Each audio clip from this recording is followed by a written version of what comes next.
मुंशी प्रेमचंद जी की कहानियों की श्रृंखला में आज की कहानी का शीर्षक है पत्नी से पति। मैं सोनिया अडवाणी और आप हैं मेरे channel the Joy of reading पर। कहानी। मिस्टर सेठ को सभी हिंदुस्तानी चीजों से नफरत थी और उनकी सुंदरी पत्नी गोदावरी को सभी विदेशी चीजों से चिढ़। मगर धैर्य और विनय भारत की देवियों का आभूषण है। गोदावरी दिल पर हजार जब्र करके पति की लाई हुई विदेशी चीजों का व्यवहार करती थी। हालांकि भीतर ही भीतर उसका हृदय अपनी परवशता पर रोता था। वह जिस वक्त अपने छज्जे पर खड़ी होकर सड़क पर निगाह दौड़ाती और कितनी ही महिलाओं को खद्दर की साड़ियों को पहने गर्व से सिर उठाते चलते देखती, तो उसके भीतर की वेदना एक ठंडी आह बनकर निकल जाती थी। उसे ऐसा मालूम होता था कि मुझसे ज्यादा बदनसीब औरत संसार में नहीं है। मैं अपने स्वदेश वासियों की इतनी भी सेवा नहीं कर सकती। शाम को मिस्टर सेठ के आग्रह करने पर वह कहीं मनोरंजन या सैर के लिए जाती तो विदेशी कपड़े पहने हुए निकलते शर्म से उसकी गर्दन झुक जाती थी। वह पत्रों में महिलाओं के जोश भरे व्याख्यान पढ़ती तो उसकी आंखें जगमगा उठती। थोड़ी देर के लिए वह भूल जाती कि मैं यहां बंधनों में जकड़ी हुई हूं। होली का दिन था। 8 बजे रात का समय। स्वदेश के नाम पर बिके हुए अनुरागियों का जुलूस आकर मिस्टर सेठ के मकान के सामने रुका और उसी चौड़े मैदान में विलायती कपड़ों की होलियां लगाने की तैयारियां होने लगी। गोदावरी अपने कमरे में खिड़की पर खड़ी यह समारोह देखती थी और दिल मसोस कर रह जाती थी। एक वह है जो यों खुश खुश आजादी के नशे मत वाले गर्व से सिर उठाए होली लगा रहे हैं, और एक मैं हूं कि पिंजड़े में बंद पक्षी की तरह फड़फड़ा रही हूं। इन तीलियों को कैसे तोड़ दूं? उसने कमरे में निगाह दौड़ाई। सभी चीजें विदेशी थी। स्वदेशी का एक सूत भी न था। यही चीजें वहां जलाई जा रही थी और वही चीजें यहां उसके हृदय में संचित ग्लानि की भांति संदूकों में रखी हुई थी। उसके जी में एक लहर उठ रही थी कि इन चीजों को उठाकर उसी होली में डाल दे, उसकी सारी ग्लानि और दुर्बलता जलकर भस्म हो जाए। मगर पति की अप्रसन्नता के भय ने उसका हाथ पकड़ लिया। सहसा मिस्टर सेठ ने आकर अंदर कहा, जरा इन सिरफिरों को देखो, कपड़े जला रहे हैं। यह पागलपन, उन्माद और विद्रोह नहीं तो और क्या है? किसी ने सच कहा है, हिंदुस्तानियों के ना अक्ल आई है ना आएगी। कोई अक्ल भी तो सीधी नहीं। गोदावरी ने कहा, तुम भी हिंदुस्तानी हो? सेठ ने गर्म होकर कहा, हाँ, लेकिन मुझे इसका हमेशा खेद रहता है कि ऐसे अभागे देश में क्यों पैदा हुआ।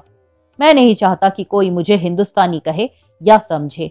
कम से कम मैंने आचार व्यवहार, वेशभूषा, रीति नीति, कर्म वचन में कोई ऐसी बात नहीं रखी जिससे हमें कोई हिंदुस्तानी होने का कलंक लगाए। पूछिए, जब हमें 8 आने गज में बढ़िया कपड़ा मिलता है तो हम क्यों मोटा टाट खरीदें? इस विषय में हर एक को पूरी स्वाधीनता होनी चाहिए। न जाने क्यों गवर्नमेंट ने इन दुष्टों को यहां जमा होने दिया। अगर मेरे हाथ में अधिकार होता तो सबों को जहन्नुम रसीद कर देता, तब आटे दाल का भाव मालूम होता। गोदावरी ने अपने शब्द में तीक्ष्ण तिरस्कार भर के कहा, तुम्हें अपने भाइयों का जरा ख्याल नहीं आता? भारत के सिवा और भी कोई देश है जिस पर किसी दूसरी जाति का शासन हो? छोटे छोटे राष्ट्र भी किसी दूसरी जाति के गुलाम बनकर नहीं रहना चाहते। क्या एक हिंदुस्तानी के लिए यह लज्जा की बात नहीं है कि वह अपने ही भाइयों के साथ अन्याय करे? सेठ ने भौहें चढ़ाकर कहा, मैं इन्हें अपना भाई नहीं समझता। गोदावरी, आखिर तुम्हें सरकार जो वेतन देती है वह इन्हीं की जेब से तो आता है। सेठ, मुझे इससे कोई मतलब नहीं कि मेरा वेतन किसकी जेब से आता है। मुझे जिसके हाथ से मिलता है वह मेरा स्वामी है। न जाने इन दुष्टों को क्या सनक सवार हुई है। कहते हैं भारत आध्यात्मिक देश है। क्या अध्यात्म का यही आशय है कि परमात्मा के विधानों का विरोध किया जाए? जब यह मालूम है कि परमात्मा की इच्छा के विरुद्ध एक पत्ती भी नहीं हिल सकती, तो यह मुमकिन है कि यह इतना बड़ा देश परमात्मा की मर्जी बगैर अंग्रेजों के अधीन हो? क्यों इन दीवानों को इतनी अक्ल नहीं आती कि जब तक परमात्मा की इच्छा न होगी कोई अंग्रेजों का बाल भी बांका न कर सकेगा? गोदावरी, तो फिर क्यों नौकरी करते हो? परमात्मा की इच्छा होगी तो आप भोजन मिल जाएगा। बीमार होते हो तो क्यों दौड़े वैद्य के घर जाते हो? परमात्मा उन्हीं की मदद करता है जो अपनी मदद आप करते हैं। सेठ, बेशक करता है, लेकिन अपने घर में आग लगा देना, घर की चीजों को जला देना ऐसा काम है जिन्हें परमात्मा कभी पसंद नहीं कर सकता। गोदावरी, फिर तो यहाँ के लोगों को चुपचाप बैठे रहना चाहिए। सेठ, नहीं, रोना चाहिए।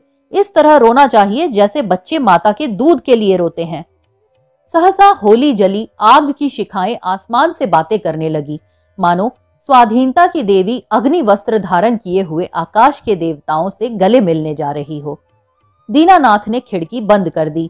उनके लिए यह दृश्य भी असह्य था। गोदावरी इस तरह खड़ी रही जैसे कोई गाय कसाई के खूंटे पर खड़ी हो। उसी वक्त किसी के गाने की आवाज आई, वतन की देखिए तकदीर कब बदलती है। गोदावरी के विषाद से भरे हुए हृदय में एक चोट लगी। उसने खिड़की खोल दी और नीचे की तरफ झांका। होली अब भी जल रही थी और एक अंधा लड़का अपनी खंजड़ी बजाकर गा रहा था, वतन की देखिए तकदीर कब बदलती है। वह खिड़की के सामने पहुंचा तो गोदावरी ने पुकारा, ओ अंधे, खड़ा रह। अंधा खड़ा हो गया। गोदावरी ने संदूक खोला पर उसमें उसे 1 पैसा ही मिला। नोट और रुपए थे, मगर अंधे फकीर को नोट या रुपए देने का सवाल ही ना था।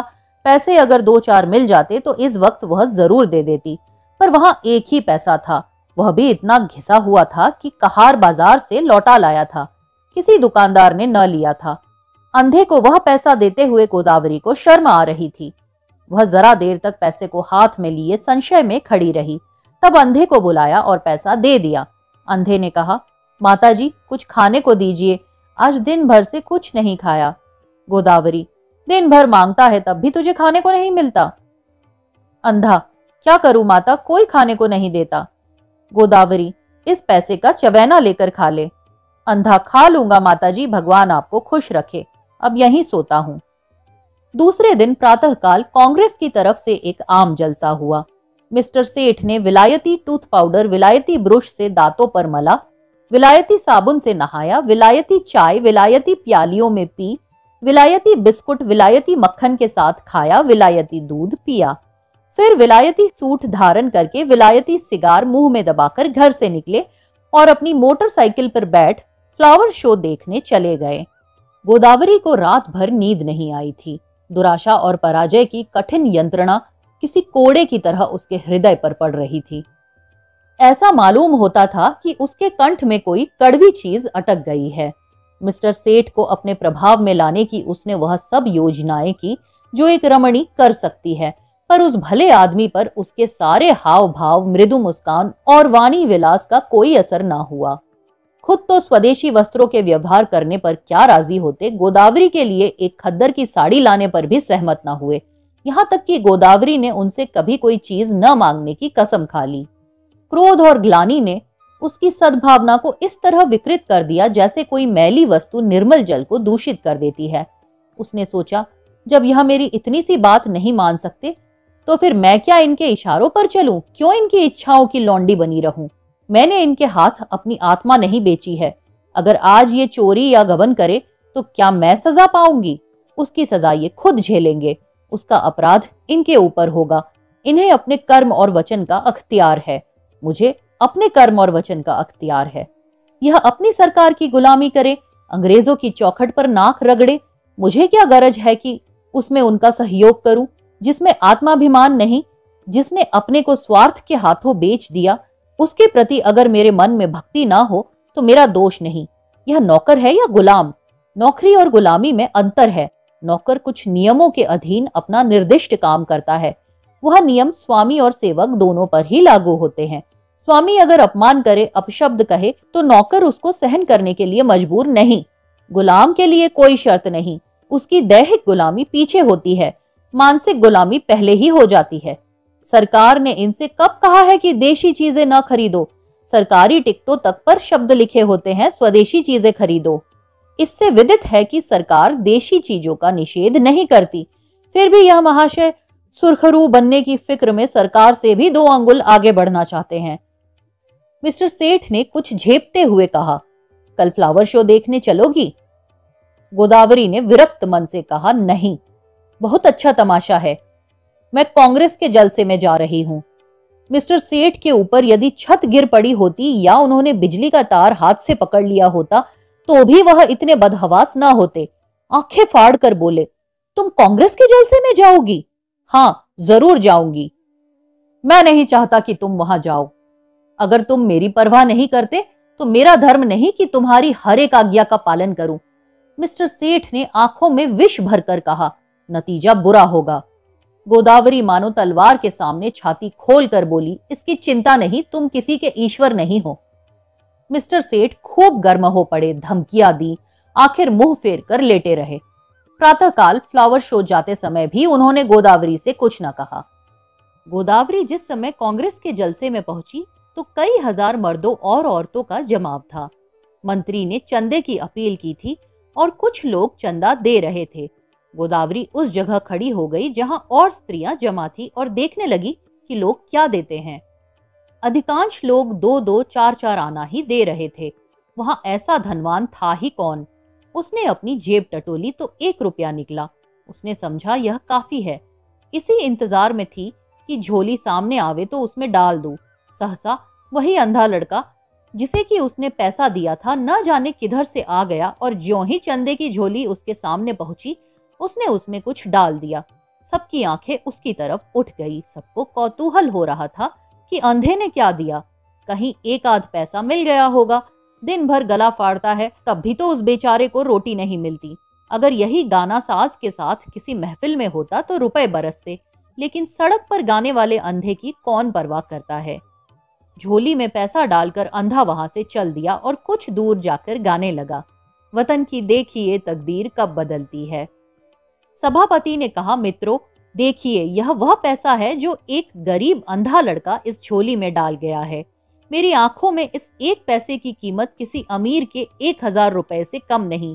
शायद यही इस गरीब की सारी बिसात होगी।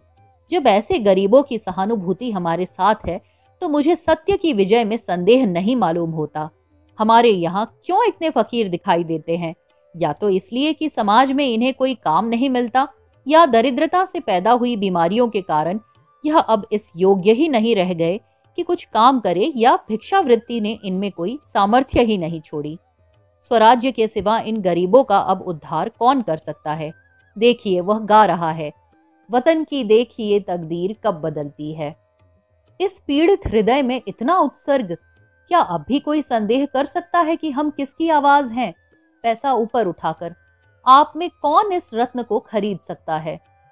गोदावरी के मन में जिज्ञासा हुई, क्या वह वही तो पैसा नहीं है जो रात मैंने उसे दिया था? क्या उसने सचमुच रात को कुछ नहीं खाया? उसने जाकर समीप से पैसे को देखा जो मेज पर रख दिया गया था। उसका हृदय धक्क से हो गया। यह वही घिसा हुआ पैसा था। उस अंधे की दशा, उसके त्याग का स्मरण करके गोदावरी अनुरक्त हो उठी। कांपते हुए स्वर में बोली, मुझे आप यह पैसा दे दीजिए, मैं 5 रुपए दूंगी। सभापति ने कहा, एक बहन इस पैसे के दाम 5 रुपए दे रही है।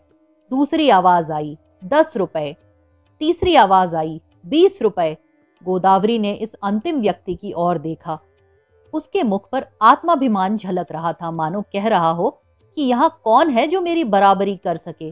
गोदावरी के मन में स्पर्धा का भाव जाग उठा। चाहे कुछ हो जाए, इसके हाथ में यह पैसा न जाए। समझता है इसने 20 रुपए क्या कह दिए, सारे संसार का मोल ले लिया। गोदावरी ने कहा, 40 रुपए। उस पुरुष ने तुरंत कहा, 50 रुपए। हजारों आंखें गोदावरी की ओर उठ गई, मानो कह रही हो, अब की आप ही हमारी लाज रखिए। गोदावरी ने उस आदमी की ओर देखकर धमकी से मिले हुए स्वर में कहा, 100 रुपए। धनी आदमी ने भी तुरंत कहा, 120 रुपए। लोगों के चेहरे पर हवाइयां उड़ने लगी। समझ गए इसी के हाथ विजय रही। निराश आंखों से गोदावरी की ओर ताकने लगे, मगर ज्यों ही गोदावरी के मुंह से निकला 150 कि चारों तरफ तालियां पड़ने लगी, मानो किसी दंगल के दर्शक अपने पहलवान की विजय पर मतवाले हो गए हों। उस आदमी ने फिर कहा, 250। गोदावरी बोली, 200। फिर चारों तरफ से तालियां पड़ी। प्रतिद्वंदी ने अब मैदान से हट जाने ही में अपनी कुशल समझी। गोदावरी विजय के गर्व पर नम्रता का पर्दा डाले हुए खड़ी थी और हजारों शुभकामनाएं उस पर फूलों की तरह बरस रही थी। जब लोगों को मालूम हुआ कि यह देवी मिस्टर सेठ की बीवी है तो उन्हें ईर्ष्यामय आनंद के साथ उस पर दया भी आई। मिस्टर सेठ अभी फ्लावर शो में ही थे कि एक पुलिस के अफसर ने उन्हें यह घातक संवाद सुनाया। मिस्टर सेठ सख्ते में पड़ गए, मानो सारी देह शून्य पड़ गई हो। फिर दोनों मुट्ठियां बांध ली, दांत पीसे, होठ चबाए और उसी वक्त घर चले। उनकी मोटरसाइकिल कभी इतनी तेज न चली थी। घर में कदम रखते ही उन्होंने चिंगारियों भरी आंखों से देखते हुए कहा, क्या तुम मेरे मुख में कालिख पुतवाना चाहती हो? गोदावरी ने शांत भाव से कहा। कुछ मुंह से भी तो कहो या गालियां ही दिए जाओगे? तुम्हारे मुख में कालिख लगेगी तो क्या मेरे मुख में न लगेगी? तुम्हारी जड़ खुदेगी तो मेरे लिए दूसरा कौन सा सहारा है? मिस्टर सेठ, सारे शहर में तूफान मचा हुआ है, तुमने मेरे लिए रुपए दिए क्यों? गोदावरी ने उसी शांत भाव से कहा। इसलिए कि मैं उसे अपना ही रुपया समझती हूँ। मिस्टर सेठ दांत किटकिटाकर बोले, हरगिज नहीं, तुम्हें मेरा रुपया खर्च करने का कोई हक नहीं है। गोदावरी, बिल्कुल गलत। तुम्हारे खर्च करने का तुम्हें जितना अख्तियार है उतना ही मुझको भी है। हाँ, जब तलाक का कानून पास करा लोगे और तलाक दे दोगे तब न रहेगा। मिस्टर सेठ ने अपना हैट इतने जोर से मेज पर फेंका कि वह लुढ़कता हुआ जमीन पर गिर पड़ा और बोले, मुझे तुम्हारी अक्ल पर अफसोस आता है। जानती हो तुम्हारी इस उद्दंडता का क्या नतीजा होगा? मुझसे जवाब तलब हो जाएगा। बतलाओ क्या जवाब दूंगा? जब यह जाहिर है कि कांग्रेस सरकार से दुश्मनी कर रही है तो कांग्रेस की मदद करना सरकार के साथ दुश्मनी करना है। तुमने तो नहीं की कांग्रेस की मदद। तुमने तो की। इसकी सजा मुझे मिलेगी या तुम्हें? अगर मैं चोरी करूं तो क्या तुम जेल जाओगे? चोरी की बात और है और यह बात और है। तो क्या कांग्रेस की मदद करना चोरी या डाके से भी बुरा है? हाँ, सरकारी नौकर के लिए चोरी या डाके से भी बुरा है। मैंने यह नहीं समझा था। अगर तुमने यह नहीं समझा था तो तुम्हारी ही बुद्धि का भ्रम था। रोज अखबारों में देखती हो फिर भी मुझसे पूछती हो। एक कांग्रेस का आदमी प्लेटफॉर्म पर बोलने खड़ा होता है तो बीसीओ सादे कपड़े वाले पुलिस अफसर उसकी रिपोर्ट लेने बैठते हैं। कांग्रेस के सरगनाओं के पीछे कई कई मुखबिर लगा दिए जाते हैं जिनका काम यही है कि उन पर कड़ी निगाह रखे। चोरों के साथ तो इतनी सख्ती कभी नहीं की जाती। इसीलिए हजारों चोरियां और डाके और खून रोज होते हैं। किसी का कुछ पता नहीं चलता, ना पुलिस इसकी परवाह करती है। मगर पुलिस को जिस मामले में राजनीति की गंध भी आ जाती है, फिर देखो पुलिस की मुस्तैदी। इंस्पेक्टर जनरल से लेकर कांस्टेबल तक एड़ियों तक का जोर लगाते हैं। सरकार को चोरों से भय नहीं है। चोर सरकार पर चोट नहीं करता। कांग्रेस सरकार के अख्तियार पर हमला करती है, इसलिए सरकार भी अपनी रक्षा के लिए अपने अख्तियार से काम लेती है। यह तो प्रकृति का नियम है। मिस्टर सेठ आज दफ्तर चले तो उनके कदम पीछे रह जाते थे। न जाने आज वहां क्या हाल हो। रोज की तरह दफ्तर में पहुंचकर उन्होंने चपरासियों को डांटा नहीं, क्लर्कों पर रोब नहीं जमाया। चुपके से जाकर कुर्सी पर बैठ गए। ऐसा मालूम होता था कोई तलवार सिर पर लटक रही है। साहब की मोटर की आवाज सुनते ही उनके प्राण सूख गए। रोज वह अपने कमरे में बैठे रहते थे। जब साहब आकर बैठ जाते थे तब आधा घंटे के बाद मिसले लेकर पहुंचते थे। आज वह बरामदे में खड़े थे। साहब उतरे तो झुककर उन्होंने सलाम किया, मगर साहब ने मुंह फेर लिया। लेकिन वह हिम्मत नहीं हारे, आगे बढ़कर पर्दा हटा दिया। साहब कमरे में गए तो सेठ साहब ने पंखा खोल दिया, मगर जान सूखी जाती थी कि देखे कब सिर पर तलवार गिरती है। साहब ज्यों ही कुर्सी पर बैठे, सेठ ने लपक कर सिगार केस और दिया सलाई मेज पर रख दी। एकाएक ऐसा मालूम हुआ मानो आसमान फट गया हो। साहब गरज रहे थे, तुम दगाबाज आदमी हो। सेठ ने इस तरह साहब की तरफ देखा जैसे उनका मतलब नहीं समझे। साहब ने फिर गरज कर कहा, तुम दगाबाज आदमी हो। मिस्टर सेठ का खून गर्म हो उठा। बोले, मेरा तो ख्याल है कि मुझसे बड़ा राजभक्त इस देश में न होगा। साहब, तुम नमक हराम आदमी हैं। मिस्टर सेठ के चेहरे पर सुर्खी आई। आप व्यर्थ ही अपनी जबान खराब कर रहे हैं। साहब, तुम शैतान आदमी हैं। मिस्टर सेठ की आंखों में सुर्खी आई। आप मेरी बेइज्जती कर रहे हैं। ऐसी बातें सुनने की मुझे आदत नहीं है। साहब, चुप रहो यू ब्लडी। तुमको सरकार 500 रुपए इसलिए नहीं देता कि तुम अपने वाइफ के हाथ से कांग्रेस का चंदा दिलवाए। तुमको इसलिए सरकार रुपया नहीं देता। मिस्टर सेठ को अपनी सफाई देने का अवसर मिला। बोले, मैं आपको विश्वास दिलाता हूं कि मेरी वाइफ ने सरासर मेरी मर्जी के खिलाफ रुपए दिए हैं। मैं तो उस वक्त फ्लावर शो देखने गया था जहां मिस फ्रांक का गुलदस्ता 5 रुपए में लिया। वहां से लौटा तो मुझे यह खबर मिली। साहब, ओ तुम हमको बेवकूफ बनाता है। यह बात अग्निशिला की भांति ज्यों ही साहब के मस्तिष्क में घुसी, उनके मिजाज का पारा उबाल के दर्जे तक पहुंच गया। किसी हिंदुस्तानी की इतनी मजाल कि उन्हें बेवकूफ बनाए, वह जो हिंदुस्तान के बादशाह हैं, जिनके पास बड़े बड़े तालुकेदार सलाम करने आते हैं, जिनके नौकरों को बड़े बड़े रईस नजराना देते हैं, उन्हीं को कोई बेवकूफ बनाए। उसके लिए वह असह्य था। रूल उठाकर दौड़ा। लेकिन मिस्टर सेठ भी मजबूत आदमी थे। यों वह हर तरह की खुशामद किया करते थे, लेकिन यह अपमान स्वीकार न कर सके। उन्होंने रूल को तो हाथ पर लिया और एक डग आगे बढ़कर ऐसा घूसा साहब के मुंह पर रसीद किया कि साहब की आंखों के सामने अंधेरा छा गया। वह इस मुष्टि प्रहार के लिए तैयार न थे। उन्हें कई बार इसका अनुभव हो चुका था कि नेटिव बहुत शांत, दब्बू और गमखोर होता है। विशेषकर साहबों के सामने तो उनकी जबान तक नहीं खुलती। कुर्सी पर बैठकर नाक का खून पोंछने लगा। फिर मिस्टर सेठ से उलझने की उसकी हिम्मत नहीं पड़ी, मगर दिल में सोच रहा था, इसे कैसे नीचा दिखाऊं। मिस्टर सेठ भी अपने कमरे में आकर इस परिस्थिति पर विचार करने लगे। उन्हें बिल्कुल खेद न था, बल्कि वह अपने साहस पर प्रसन्न थे। इसकी बदमाशी तो देखो कि मुझ पर रूल चला दिया। जितना दबता था उतना ही दबाया जाता था। मेम यारों को लिए घुमा करती है, उससे बोलने की हिम्मत नहीं पड़ती। मुझ पर शेर बन गया। अब दौड़ेगा कमिश्नर के पास, मुझे बर्खास्त कराए बगैर ना छोड़ेगा। यह सब कुछ गोदावरी के कारण हो रहा है। बेइज्जती तो हो ही गई, अब रोटियों को भी मोहताज होना पड़ेगा। मुझसे तो कोई पूछेगा भी नहीं। बर्खास्तगी का परवाना आ जाएगा। अपील कहाँ होगी? सेक्रेटरी है हिंदुस्तानी, मगर अंग्रेजों से भी ज्यादा अंग्रेज। होम मेंबर भी हिंदुस्तानी है, मगर अंग्रेजों के गुलाम। गोदावरी के चंदे का हाल सुनते ही उन्हें जूड़ी चढ़ आएगी। न्याय की किसी से आशा नहीं। अब यहां से निकल जाने में ही कुशल है। उन्होंने तुरंत एक इस्तीफा लिखा और साहब के पास भेज दिया। साहब ने उस पर लिख दिया, बर्खास्त। दोपहर को जब मिस्टर सेठ मुंह लटकाए हुए घर पहुंचे तो गोदावरी ने पूछा, आज जल्दी कैसे आ गए?